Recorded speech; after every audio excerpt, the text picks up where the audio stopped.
Hi Sasikala ടീച്ചറെ, എനിക്ക് ടീച്ചറിനോടൊരു കാര്യം പറയാനുണ്ട്. അതായത് ടീച്ചർ പറഞ്ഞ ക്രിസ്ത്യാനികൾ മതപഠനം നിർബന്ധിച്ച് നടത്തുന്നു. കുഞ്ഞായിരിക്കുമ്പോഴേ കുട്ടികൾ മതം കുത്തിത്തിരിയുന്നു എന്നുള്ള രീതിയിലാണ് ടീച്ചർ സംസാരിച്ചത്. അതായത് നമുക്ക് ആ ടീച്ചർ പറഞ്ഞ കാര്യം അത് കേൾക്കാം. വെച്ചുകൊണ്ട് ഇവരെ അടിമയാക്കി നിർത്തണം. ബോധമുറയ്ക്കുന്നതിന് മുമ്പ്, തീരുമാനങ്ങൾ എടുക്കാൻ അറിയുന്നതിന് മുമ്പ് തലയിലേക്ക് ഇതൊക്കെ അടിച്ചു കയറ്റും. ബൈബിളിലെ കാര്യങ്ങളും ഖുറാനിലെ കാര്യങ്ങളും അടിച്ചു കയറ്റും. ഒരു 18 വയസ്സ് വരെ മതപഠനം അനുവദിക്കും. ആ നിലയിൽ ടീച്ചർ പറയുന്നത് തലയിൽ അടിച്ചു കയറ്റുന്നു എന്നാണ്.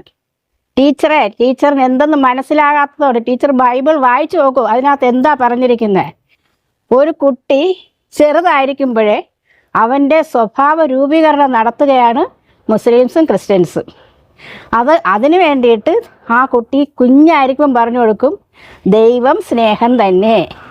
അതായത് ദൈവം എന്ന് പറയുന്നത് നമുക്ക് എങ്ങനെ കാണാൻ പറ്റും? സ്നേഹത്തിലൂടെ കാണാൻ പറ്റും. ഇതാണ് ആദ്യം കുട്ടിക്ക് പറഞ്ഞു കൊടുക്കുന്നത്. അതുപോലെ ബൈബിളിലെ ഓരോ കാര്യങ്ങളും അപ്പനെയും അമ്മയും സംരക്ഷിക്കണം. ബൈബിളിൽ പഠിപ്പിച്ചിരിക്കുന്നതാണ്. അന്യൻ്റെ മുതൽ ആഗ്രഹിക്കരുത്, മോഷ്ടിക്കരുത്. ഇതൊക്കെയാണ് കുട്ടികൾക്ക് ബൈബിൾ പഠനത്തിലൂടെ കുട്ടികളെ മനസ്സിലേക്ക് ഞങ്ങൾ കുത്തിത്തിരിയുന്നത്. അല്ലാതെ വേറൊരു മതപഠനം അതിനകത്തില്ല. ടീച്ചർ ശരിക്കും അത് മനസ്സിലാക്കും. എല്ലാ സൺഡേ സ്കൂളിലൂടെയും കുട്ടികൾക്ക് അതൊക്കെയാണ് പറഞ്ഞു കൊടുക്കുന്നത്. ഈ അടുത്ത കാലത്ത് ഒരു ഭജനം നടത്തി.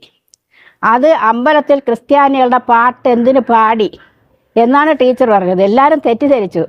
അമ്പലത്തിലല്ല പാടിയത്, പള്ളിയിലാണ് പാടിയത്. പള്ളിക്കാരും അമ്പലവാസികളും അടുത്തടുത്തുള്ളവർ വളരെ മതസൗഹാർദ്ദത്തിൽ കഴിയുമ്പോൾ അവർക്ക് വേർതിരിവില്ല, മതസൗഹാർദ്ദമാണ്. അതിൻ്റെ ഭാഗമായി അവർ പള്ളിമുറ്റത്ത് ഒരുക്കിയിരുന്ന ആ വേദിയിൽ നാനാജാതി മതസ്ഥർ വന്ന ആ വേദിയിൽ അവർ പാടിയതാണ്. അതിൽ തെറ്റില്ല ടീച്ചറെ.